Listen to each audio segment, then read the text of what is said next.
Hello friends, welcome back. Today's picture panel is the boardwalk at Sunnyside.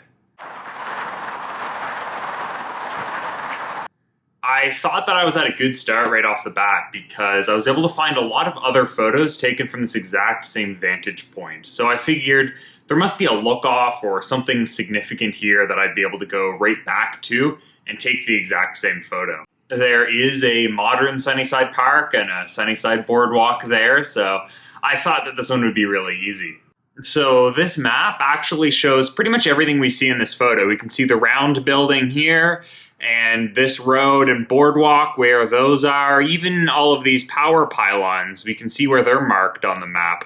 However, a few of these things have moved. The power pylons are no longer there, the round building has been moved to California. The other buildings have all been removed as well. The hill in the background has been moved. The boardwalk has been moved. The beach has been moved. None of this is still here.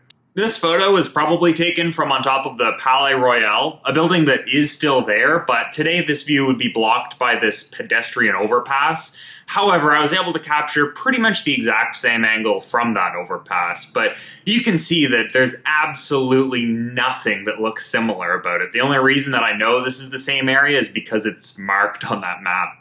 There is one other building from this era that is still there. It's this bathing pavilion. It was opened in 1922 and still serves roughly the same purpose.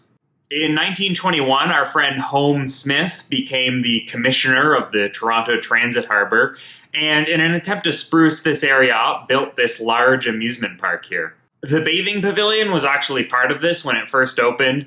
It was originally intended for people just to have somewhere to change as they were heading out to swim in the lake, but the lake remains pretty cold even in the summer, so they eventually opened a giant pool. They called it a tank, actually.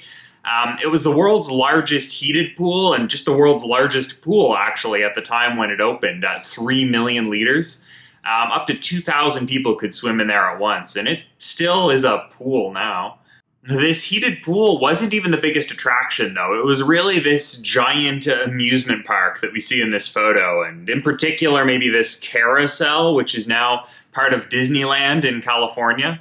The pointy buildings that I said looked like they were Chinese or something are actually just tents where sort of every year a new set of rotating exhibitions would come, fun, classic fair activities like weighing yourself on a bathroom scale or trying cocaine or heroin. If that wasn't exciting enough for you, another sort of fun, wholesome family activity was going to the boat burnings. This is where they would take old ships or ferries that were decommissioned and stuff them full of bombs and rockets and soak them in old coal oil or kerosene and light them on fire in the beach, much to the amusement of children swimming. Actually, since this photo, I think, was taken in 1929, it's very possible that one of the most memorable boat burnings is being prepared sort of just out of frame here. The Jasmine was a giant historic ferry that serviced the lake for quite a while, and they didn't just blow this one up, they actually launched torpedoes at it for a little added pizzazz. The park was so popular that it actually had quite a bit of transit going to it. It had its own TTC station, a bus depot, an interchange. It had multiple streetcar lines, including one streetcar line that was dedicated just to that swimming pool that I'd mentioned earlier, called the bathing car. And it also had, obviously, this giant road that we see in the foreground. However, after the war, car ownership was going up, and just this one sort of road with all these people pulling on and off and parking wasn't quite sufficient for the amount of traffic that the area was getting. By the 1950s, there was this idea that modern cities should have these metropolitan expressways, basically big raised highways that shoot you right into the downtown core of cities. You see this in sort of all retro futuristic drawings of things. And this park was pretty much all bought up and demolished to be turned into one of these expressways. During early phases of industrialization, people noticed that if you take like 3 factories and combine it into one factory with 3 times as much capacity, that it actually has more than 3 times as much output. So the idea was the same with roads. Rather than having 3 individual roads, why don't we create one sort of triple wide road, and that should be able to move more than 3 times as many cars. Unfortunately, it's actually on-ramps and off-ramps that bottleneck these things, and due to induced demand and some other more modern traffic theories, these things really don't do what they say they should on the can. So basically, immediately upon opening, it was gridlocked, and traffic experts were called in to review what they should do about it. In fact, shortly after it opened, they started tearing down chunks of it, but then pretty quickly it got political. People said, "What? The expressway is already completely blocked up. They shouldn't be tearing it down. They should be adding lanes." And they went and added lanes. After they added lanes, it was still gridlocked, so they called in a review, which suggested tearing it down, and then people said, "What? They shouldn't be tearing it down, they should be adding lanes." So they added lanes, and this process is pretty much repeated every 5 years or so that the Gardiner has existed. Today, both the Gardiner and Lakeshore in the area that used to be this park are about 18 lanes wide of all controlled access roads, and are completely gridlocked every time during rush hour, which means only about 5,000 cars an hour can get through, which really is not a lot. And they called in a traffic expert to review the area who, much like the last 20 times they did this, suggested tearing it down. And of course, locals said, "What?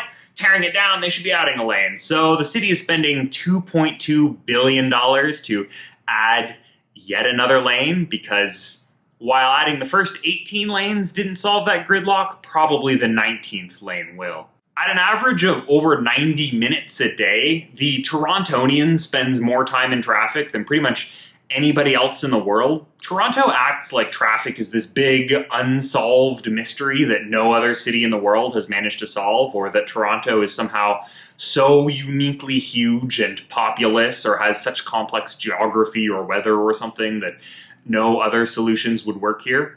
The part that annoys me the most about this is that 100 years ago, when this photo was taken, there used to be high-frequency rail to all of these little suburbs outside of Toronto. Dedicated streetcar lines going to every community swimming pool, and all of this infrastructure was in place when Toronto had a population of 500,000, and now that its population is 6 times that, it seems to have even fewer transit options. Just for kicks, I tried to figure out if I wanted to take public transit from here, how long it would take me to get home, and it would take almost an hour with service every 10 or 20 minutes, meaning that if I just missed the tram as it was leaving, that I might actually be better off walking, which is pretty much unusable and why everybody resorts to driving through this part of Toronto. Not even talking about the environmental or economic mobility or noise pollution or health problems with commuting this way. I'm mostly just worried about how unlivable it makes the city. We used to have this big, beautiful, this big amusement park where hundreds of thousands of people would visit every year, and big world record attempts to swim across the lake would be taking place there, or the biggest Easter weekend parade took place there every year, and this is a place for people to gather and live. And now we just have asphalt and hour-and-a-half commutes. I'm not really convinced that's an upgrade. So now we know why there are so many shipwrecks to go diving on just off of Sunnyside Beach.